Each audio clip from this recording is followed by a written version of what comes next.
Hi, everyone, and welcome to GLF Live. I'm Gabrielle Lipton, the editor of Landscape News for the Global Landscapes Forum, and we are coming to you live from the UN headquarters in Bonn, Germany, because just about an hour ago, a really important report on biodiversity was launched here in a studio just below where we're sitting now.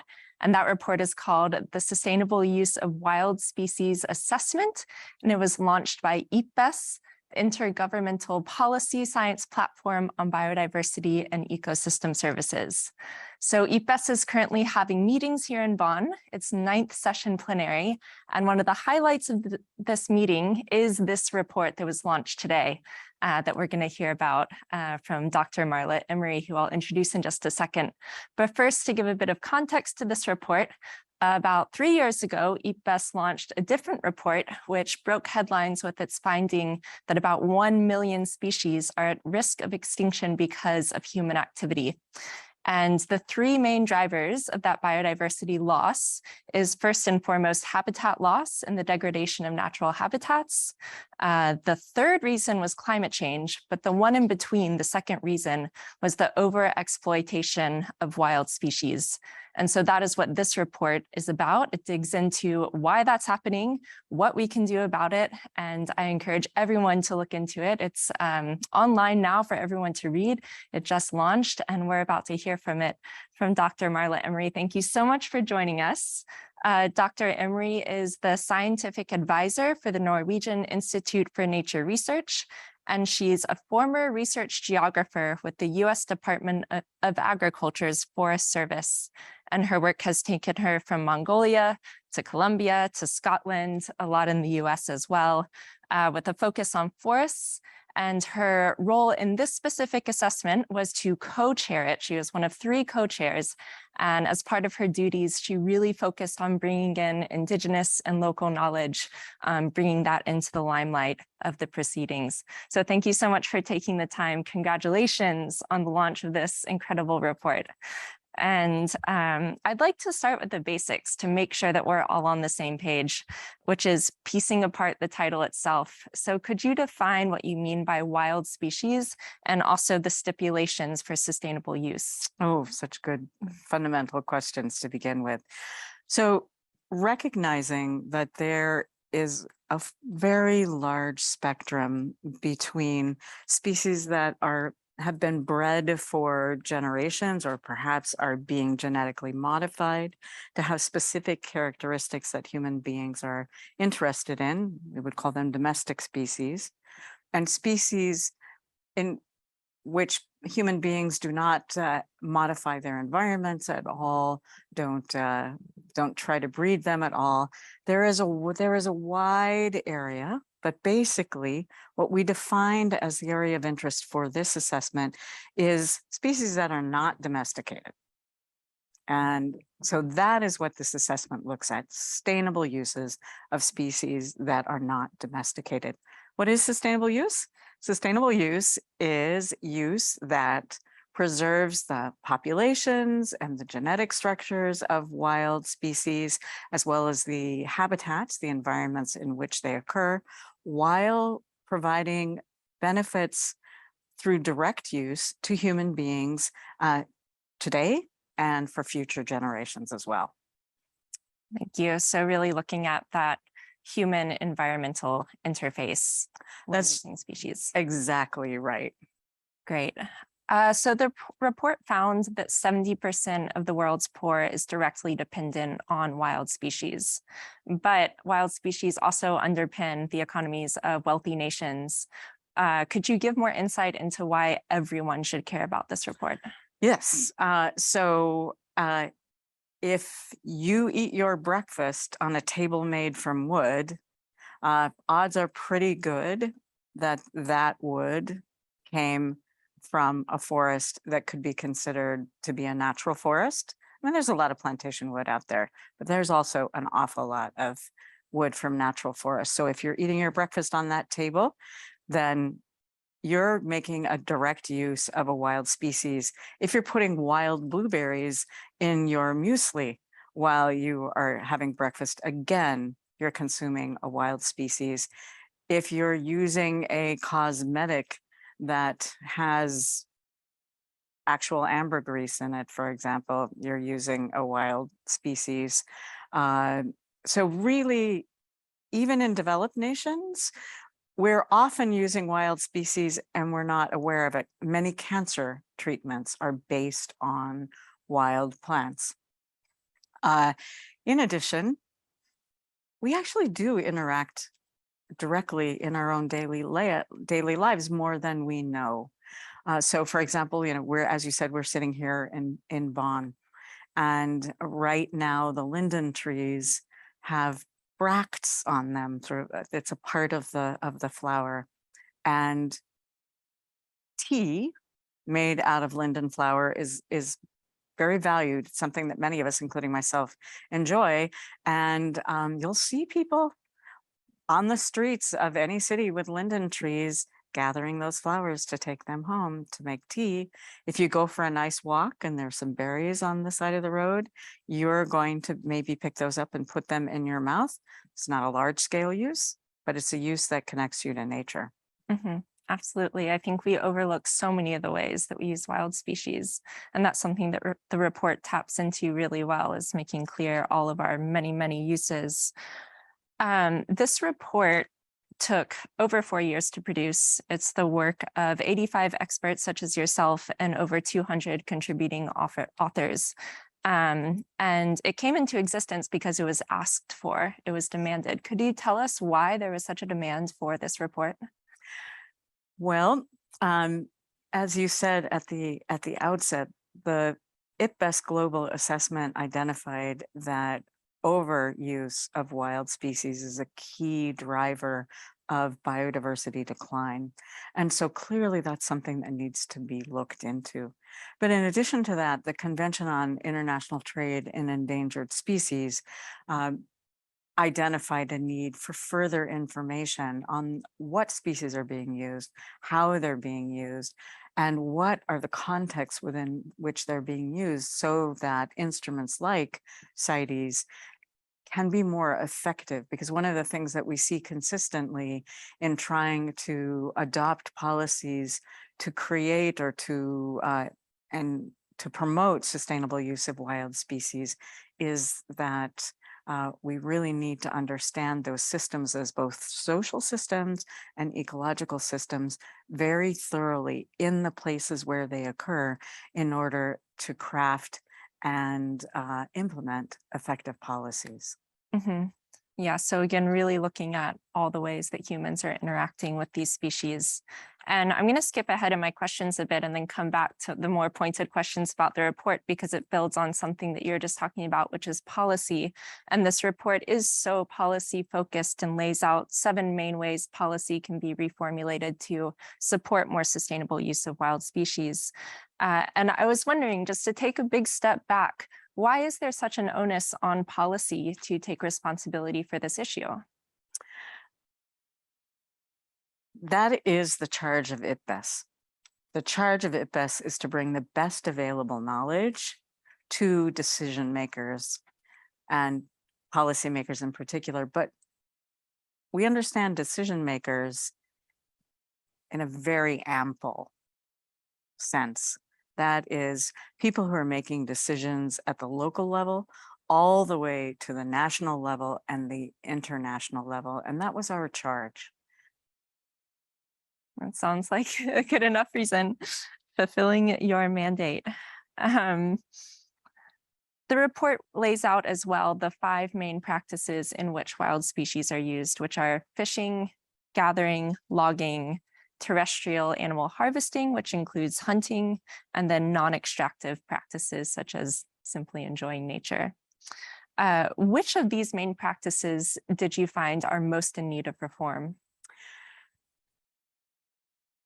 I think we have a figure in our summary for policymakers that really stands out for me in that regard.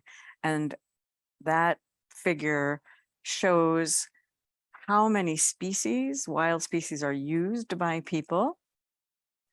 And we have small circles. These are weighted circles. We have very little circles, and then we have one very large circle that is 50% of those species. And that's the wild plants and fungi and algae that are used. And then next to them, we show bars of how many indicators we have to use in order to monitor and assess the sustainability of the uses of those groups of species, which correspond to the fishing, hunting, gathering, etc. And what we see is, for the largest group of species, we have almost no indicators. And that's clearly a major knowledge gap.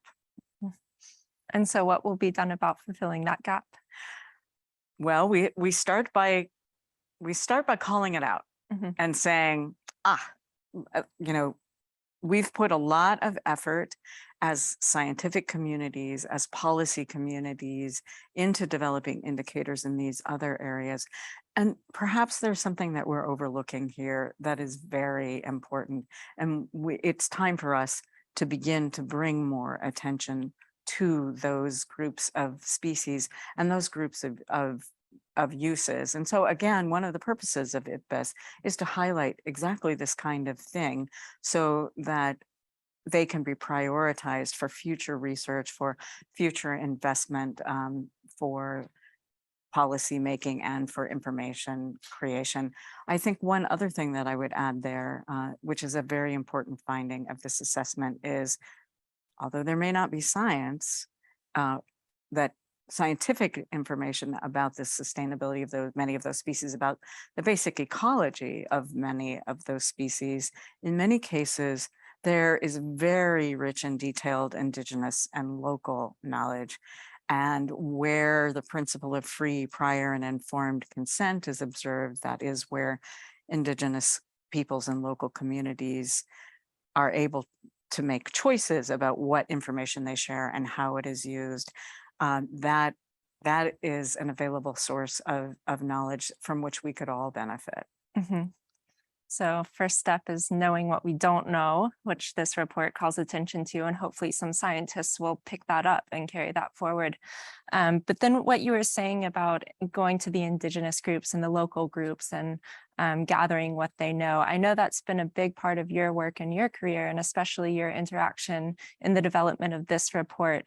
And something that you said earlier in the release, the launch of the report just before our conversation now, which I found was so interesting, was how different groups spread out across the globe are using different species perhaps, but having the same challenges. I was wondering if you could give a couple examples of that. Sure. Well, during the press release, the press interview, I talked about migratory species and peoples who have for millennia had very close relationships with migratory species.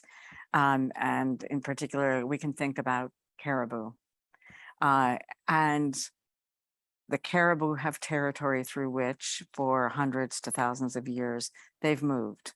There are places where they spend their summers and fatten up and have calves, and then places where they spend the winters that are perhaps less harsh.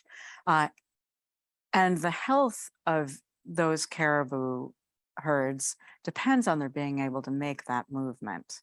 The survival of calves depends upon their being able to make that movement. And the survival of the communities, the cultures that depend upon those caribou depends on the caribou being able to make that movement. So if there is, say, some sort of infrastructure development introduced in the middle of that migratory pathway that prevents the caribou from making that migration safely or even at all, then it not only has clearly can have a very dire ecological consequence, but a similarly dire cultural context, outcome, social outcome as well. Other examples. Well, I work a lot with Indigenous peoples in the Great Lakes region of North America. And a very important species in that region is wild rice. Wild rice is a grass that grows in standing water. It is highly nutritious, has a lower glycemic level, for example, than standard rice, than many other carbohydrates that we can consume, very rich in nutrients, and a staple food for the Indigenous peoples of that region, also part of their origin story. Their origin story says that they migrated from east of that location, and that they were told by a spiritual being that they should move west until they got to the place where food grows on water. So when they arrived in a place where wild rice grows, they understood that this was the place that they were supposed to be. They have been relying on wild rice. It's part of ceremonies and, as I said, a staple food. 7 generations back, they want to be doing that 7 generations forward. But there are industries and mines that have developed in that area. And when the water is polluted, the rice is not safe. Climate change is going to change the precipitation regimes of that area. And wild rice depends on a very particular water level, and actually on very particular variations in the water level through the seasons. So if we have, as the models suggest for that region, that there will be more rain that will fall in more intense, fewer but more intense events, then we will see the hydrology of that region be altered, and that potentially places wild rice at risk, and potentially places the role of wild rice in the livelihoods and cultures of those people at risk as well. Mhm. Such heartbreaking stories. Yeah, sadly. Mhm. One of the more positive angles on this report as well was it lays out ways that people can engage more with wild species to meet the Sustainable Development Goals.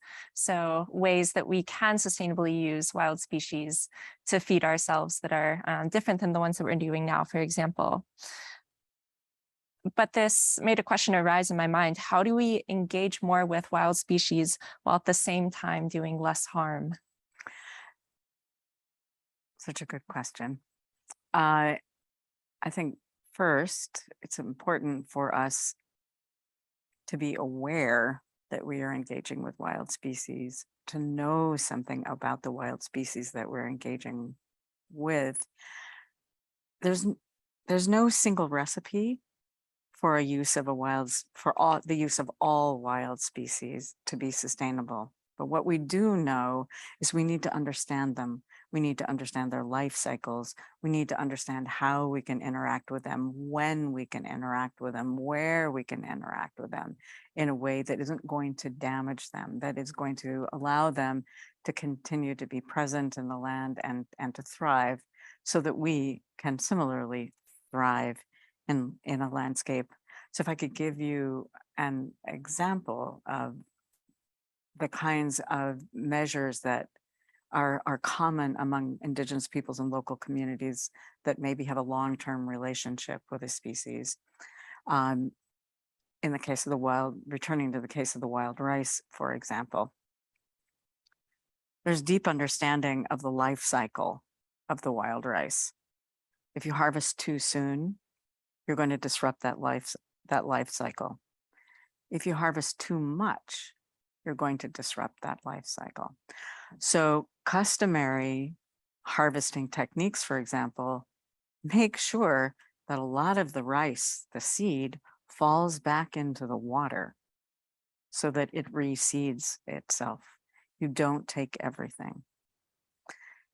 You make sure that you leave some for other beings, like ducks, for example, who similarly like wild rice. And one of the ways that that is accomplished is that there are people in a community who are responsible for watching that rice, for going out and checking it regularly and making sure that it is the right time to harvest it, so that when you knock it off the stalk, what falls into the water is mature enough that it can sprout and regrow. And you don't go out until the people who are responsible for monitoring it have in fact determined that now is the time that we can have it and be nourished by it, and we can also help it regrow.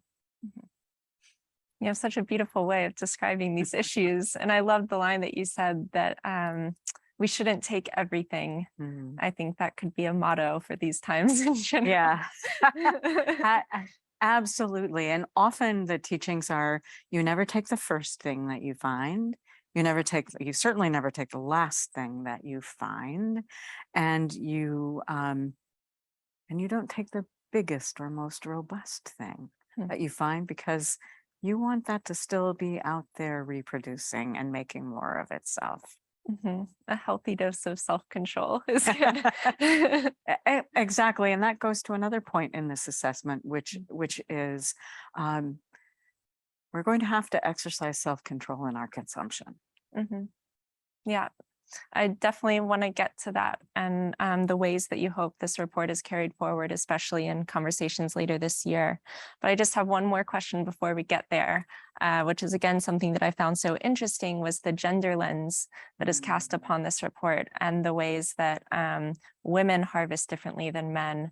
Men know different things about different species than women. There are different patterns of knowledge and habit on both sides of the gender equation. Could you explain a bit more, what are the opportunities here? How can we leverage this gender difference in relationships with wild species for the better of everyone?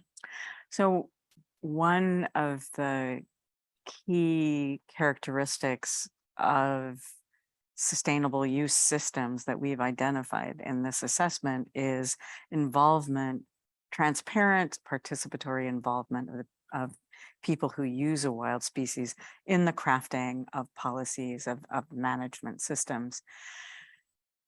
And we see that a lot, but it's not uncommon for such systems to perhaps reach out to frequently the men in a community, and to perhaps not find ways to involve the women in a community. And when that happens, then we are overlooking the uses that are particularly important to women. We're overlooking the wisdom, the knowledge that is resident in women, because they're the people who are harvesting it, processing it, making use of it. So what we really felt it important to state clearly is that when we're designing these kinds of participatory and transparent processes, that we keep gender in mind, and that we make sure that there's nobody that we're missing. And it's also possible for that gender dynamic to be flipped around some things. I think the other thing that's really essential for us with regards to gender is that we not go into a new community with a preconceived notion of which gender does what, because in fact that varies greatly between cultures and between places.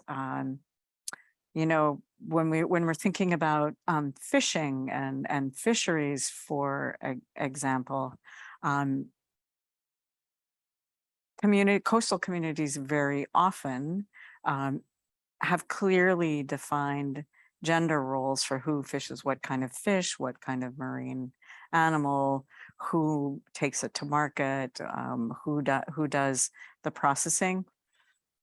But we don't want to assume that we know that when we enter into a place, which is why another key finding of this assessment is that we need to be looking at the social structures, the social context of wild species uses, as much as we're looking at the ecological contexts of them in order for us to design and promote sustainable use practices. Yeah, super interesting.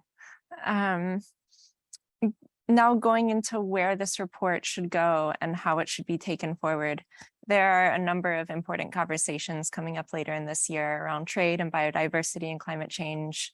There's Panama, there's the climate talks in Egypt, there's finally the Biodiversity Convention happening in Montreal.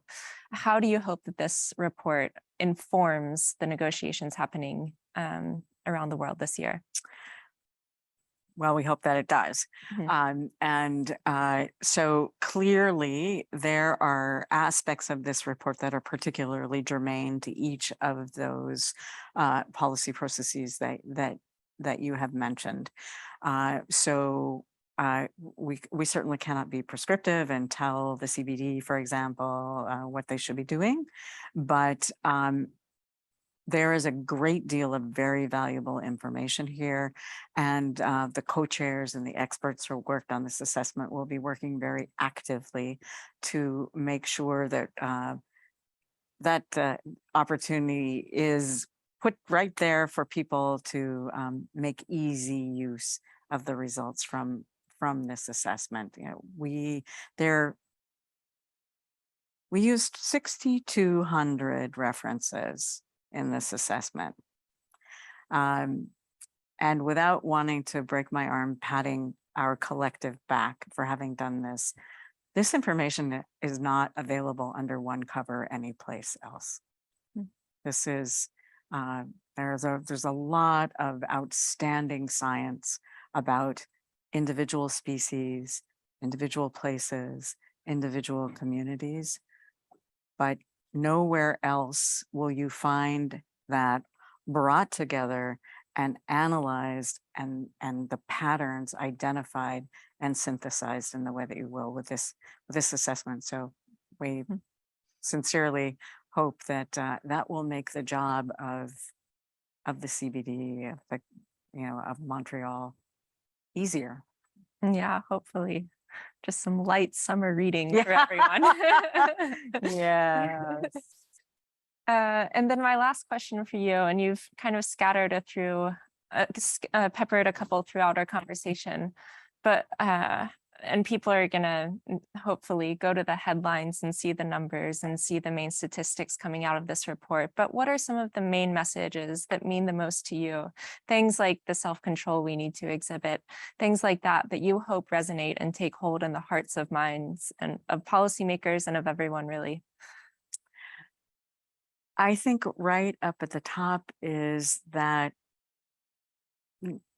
almost half of humanity uses and or benefits from wild species uses. And that's not just something that happens someplace else. That's not something exotic. That's therefore then not something that just somebody over there is responsible for. Wherever you are, you as well benefit.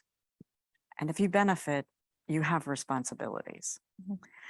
And the responsibilities that you have include taking a look at what those things that tend to lead toward unsustainable outcomes are, and doing your best to not contribute to that, but also, and I think for me, what's really, really deeply important to me is there are sustainable uses out there in the world, and making sure that we support those sustainable uses, that we don't inadvertently do things that make them socially or ecologically unsustainable. For example, that we don't inadvertently criminalize traditional practices that are socially sustainable and ecologically sustainable, and that when we see them, we get inspired by them